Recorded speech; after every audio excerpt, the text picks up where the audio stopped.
주신 주님 주의 나라 임하셨네. 이 땅 위에 주님께 영광. 미국 사우스 다코마주의 러시모에 산 화강암 벽에는 워싱턴, 제퍼슨, 링컨, 루즈벨트입니다. 이들은 모두 미국 국민들로부터 존경받는 대통령들인데 공통적인 특징이 있습니다. 그 모두가 성경의 사람이라는 것입니다. 성경 말씀을 삶의 최고 가치에 두고 정치 또 인생을 살았던 분들입니다. 토마스 제퍼슨은 말하기를 미국은 성경을 반석으로 삼아 서 있는 나라라고 했습니다.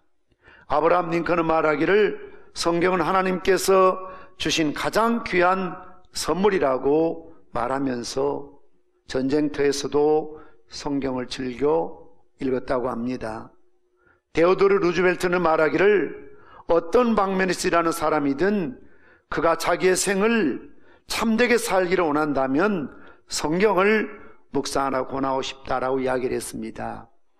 하나님의 말씀 성경 속에 진리가 있고 행복한 삶의 원리가 있습니다. 위로와 평강과 기쁨과 소망이 있습니다.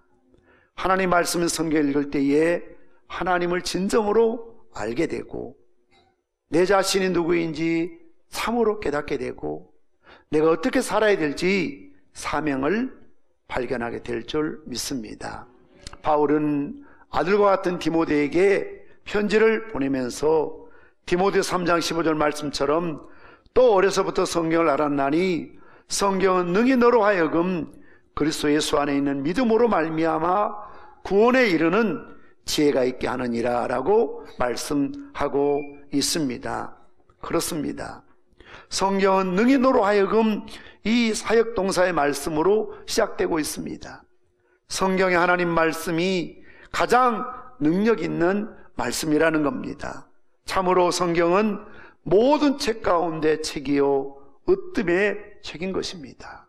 성경을 대할 때에 흘러간 옛날 이야기책이나 어떤 클래식이나 고전으로 생각해서는 결코 안 된다는 것입니다. 소비자는 왕이라는 말을 남긴 미국 백화점 왕 존 웨너웨이커는 어린 시절 많은 고생을 겪었습니다. 책방에서 심부름꾼으로 일하기도 하고 벽돌 공장에서 일한 적도 있었습니다. 그곳에 일하는 선배들이 자기가 하기 싫은 일을 모두 웨너웨이커에게 시켰습니다. 그러다가 조금만 잘못하면 주먹과 흙덩이가 날라들었다고 합니다. 그럴 때마다 그는 더 열심히 낮에는 일하고 밤에는 공부를 했습니다. 그는 말하기를 미소나 웃음은 시간이나 돈이 들지 않지만 사업을 번창시킨다고 그랬습니다. 미소와 웃음은 사업뿐만 아니라 우리의 가정을 행복하게 하고요, 교회를 은혜가 넘치는 아름다운 신앙 공동체로 만들 수도 있습니다. 그러던 그에게 어느 날 한 신문기자가 물었습니다. 회장님께서 지금까지 투자한 것 중에서 가장 성공적인 것은 무엇입니까? 그러자 그는 분명한 어조로 내가 12살 되던 해에 $2 50센트를 주고 성경 한 권을 샀는데 그것이 오늘의 나를 만들었다라고 고백을 했답니다. 그는 성경 말씀을 통해서 꿈을 키울 수 있었다고 합니다. 성공한 사람은 모두 인생에 언젠가 터닝 포인트가 있습니다. 전환점이 있습니다. 그런데 세계 많은 유인들의 터닝 포인트를 주었던, 많은 동기부여를 주었던 그것이 바로 성경책이었던 것을 볼 수가 있습니다. 꿈이 없는 백성은 망한다는 말이 있습니다. 성공한 사람들은 꿈을 통해서 자신의 미래를 설계해 왔습니다. 성경에 있는 요셉 또한 자기의 꿈을 가슴에 품고 꿈이 반드시 이루어질 것을 믿었기에 그 꿈대로 애굽의 총리가 되어 이스라엘을 살리는 위대한 일을 하게 된 것입니다. 어느 누구도 우연히 어쩌다가 저절로 정상에 서는 법은 없습니다. 살다 보니까 산꼭대기 이르렀다, 그런 사람 없습니다. 정상을 향해서 꿈과 비전을 가지고 열심을 향해 오르다 보면 정상에 서게 되는 것입니다. 우리가 교회를 다니면서 인생을 살아가면서 이 하나님 말씀, 이 성경을 어떻게 생각하느냐가 굉장히 중요합니다. 왜냐하면 이 성경적인 성경관이라고 하지요, 이것은 우리의 사상과 믿음과 삶의 결정적인 역할을 하기 때문에 그렇습니다. 지금은 한 권으로 이렇게 작게 참 구성이 되어 있습니다만, 이 성경은 원래 초창기 때는 토판이나 파피루스나 또는 양피지에 이렇게 기록이 되어 있었고, 특히 예수님 당시에는 두루마리로 양피지에 성경이 기록되어 있기 때문에 부피가 큽니다. 그리고 구약에서부터 신약 66권 다 각권으로 성경이 있었습니다.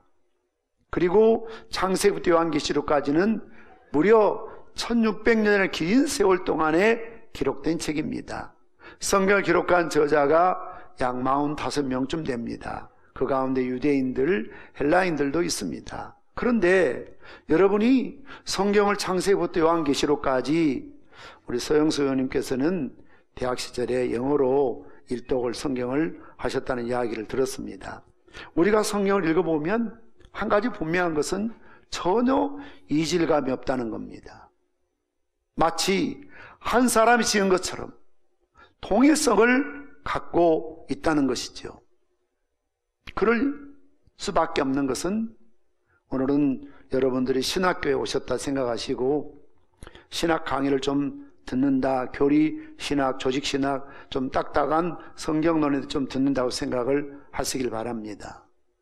왜 이 성경이 그렇게 1600년 동안 각기 다른 저자가 시대와 언어와 문화와 여러 상황이 다름에도 불구하고 통일된 하나의 말씀으로 존재할 수가 있을까? 세상에 이런 책이 없거든요. 그것은 바로 성경은 비록 모세가 쓰고 비록 마태, 마가, 누가, 요한, 사도 바울이 성경을 쓰고 있지만, 그러나 어떤 인간적인 사상이나 생각으로 쓴 것이 아니고, 조금 어려운 말입니다만 하나님의 영, 하나님의 신 성령의 영감, 영적인 감동에 의해서 기록된 책이 바로 성경이라는 사실입니다. 객관적인 계시로서의 성경은 성령의 영감, 영적인 감동에 의해서 기록되었습니다. 이런 영감의 교리가 의미하는 바는 성경이 중대한 사실의 역사적인 기록일 뿐만 아니라, 그래서 어떤 분들이 그렇게 이야기합니다. 목사님, 성경 안에는 왜 이렇게 지명이 많이 나오고 어려운 이름들이 많이 등장합니까? 누가 누구를 낳고 누가 누구를 낳고 누가 누구를 낳고 이게 무슨 의미가 있습니까? 그렇게 묻는 분들이 있습니다. 그것은 바로 성경은 역사 속에서, 땅 위에서 사람을 통해서 일어난 사건들을 기록하고 있는 역사적인 책이라는 것입니다. 뿐만 아니라 그 기록은 진리의 말씀이라는 겁니다. 저자들이 각기 다른 사고와 표현의 습관대로 보존되고 있음에도 불구하고 오류로부터, 잘못된 것으로부터 보호받아서 하나님 말씀이 성경이야말로 우리 신앙과 행위에 무한 표준이 되고 있다는 사실입니다. 성경의 영감에 대한 확신은 메이천의 말과 같이 성경의 진실성, 진리성, 무호성, 권위성과 연결되어 있습니다. 성경이 성령의 감동으로 기록된 하나님 말씀이기 때문에 진실하다는 것이지요. 거짓되지 않는다는 겁니다. 공교하게 꾸며서 쓴 글이 없다는 것입니다.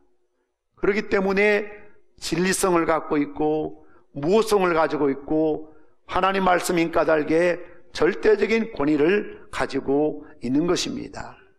우리가 영감을 말할 때, 영적인 감동으로 기록된 성경으로 말할 때 꼭 두 가지를 명심하셨으면 좋겠습니다. 첫째는 유기적 영감이라는 겁니다. 우리 몸이 유기적이라고 하지 않습니까? 그래서 손가락이 아파도 온몸이 고통을 느끼고요.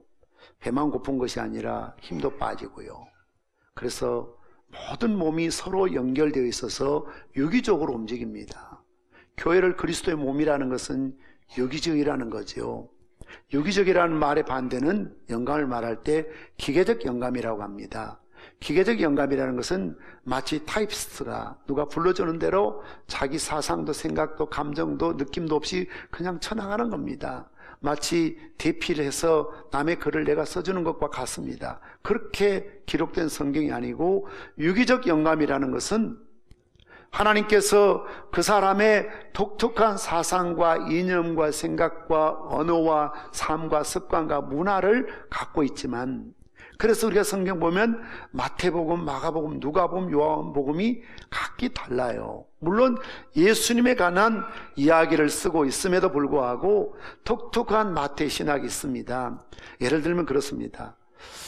성경을 예수님에 대한 이야기를 마태만 있으면 되지 꼭 마가가 있어야 되느냐, 누가가 있어야 되느냐, 요한복음 필요하느냐, 아마 그런 분들이 계실 겁니다. 왜 이렇게 많아가지고 복잡하게 하느냐, 그리고 심지어는 왜 또 성경의 내용이 서로 상충되거나 다르게 표현되고 있느냐, 이런 부분들을 아마 의문을 갖게 될 수 있습니다.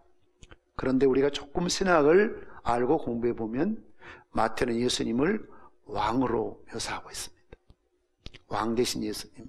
그래서 마태복음 2장 보면 동방 박사들이 찾아와서 이스라엘 왕으로 나신 이가 어디 계시뇨? 왕이라고 말하고 있습니다.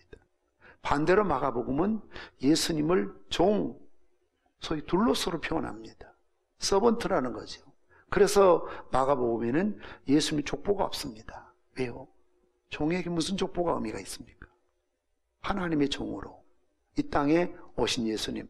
그래서 마가복음 보면은 계속해서 예수님이 즉시 곧 움직이고 활동하시고 어디를 떠나시고 종처럼 부지런하게 사역하신 모습으로 그려지고 있습니다. 누가는 예수님의 인성을 강조합니다. 그래서 예수님의 따스한 인간됨을 많이 강조하고 있습니다. 누가복음에 있는 그런 사건들이 있지 않습니까? 예를 들자면 잃어버린 탕자, 잃어버린 드라크마, 잃어버린 양에 대한 비유는 누가복음만 있습니다. 뿐만 아닙니다. 삭개오 이야기도 누가복음만 있습니다. 그리고 엠마오로 가는 두 제자의 슬픈 기색을 띄고 갔던 것도 누가복음만 있습니다. 그래서 소위 성화를 그리는 많은 화가들이 어디에 소설을 갖고 그렇게 그림을 그렸느냐, 누가복음을 배경으로 그림을 그렸던 것을 볼 수가 있습니다. 반면에 요한복음은 예수님의 신성, 하나님 되심을 강조하고 있습니다. 그래서 태초에 말씀이 계시니라, 이 말씀이 하나님이라고, 참 빛이요 참 생명이라고, 말씀이 육신이 이 땅에 오셨다고, 성육하셨다고. 그래서 예를 들면 이 건물을 보려면 남쪽에서 보고 북쪽에서 보고 동쪽에서 보고 서쪽에 보아야 입체적으로 볼 수가 있잖아요. 그래서 설악산도 계절에 따라 이름이 다릅니다. 사실 여러분 설악산 가면 아시지만 봄에 갔을 때 느낌, 여름에 갔을 때 느낌, 가을의 느낌, 겨울의 느낌이 다 다르죠. 한철만 보아서는 설악산을 제대로 알 수 없습니다. 여러분들이 주로 가을에 단풍목에 설악산을 많이 가십시다만, 그런데 저는 겨울에 가서 더 아름다운 설악산을 봤습니다. 얼마나 설경이 아름다운지요. 그게 설악이거든요. 그러니까 설악산을 제대로 알려면 봄에도 가보고 여름도 가보고 가을도 가보고 겨울도 봐야만, 사계절을 보아야만 알 수가 있고, 어떤 삶을 알려면 한편 편견을 갖고 보지 않고 동서남북을 보아야 전체를 볼 수 있죠. 예수님에 관한 관점도 마찬가지입니다.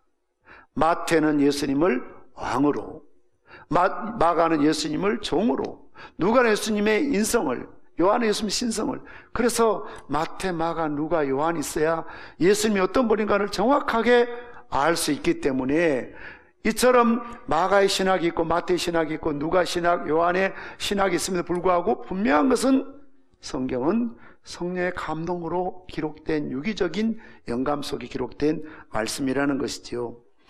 여기에 대해서 헤르만 바빙크, 이분은 아브라함 카이퍼, 벤자민 B. 워필드와 함께 세계 3대 칼빈주의자로 불리우고 네덜란드 개혁교회 대표적인 신학자요 목사입니다.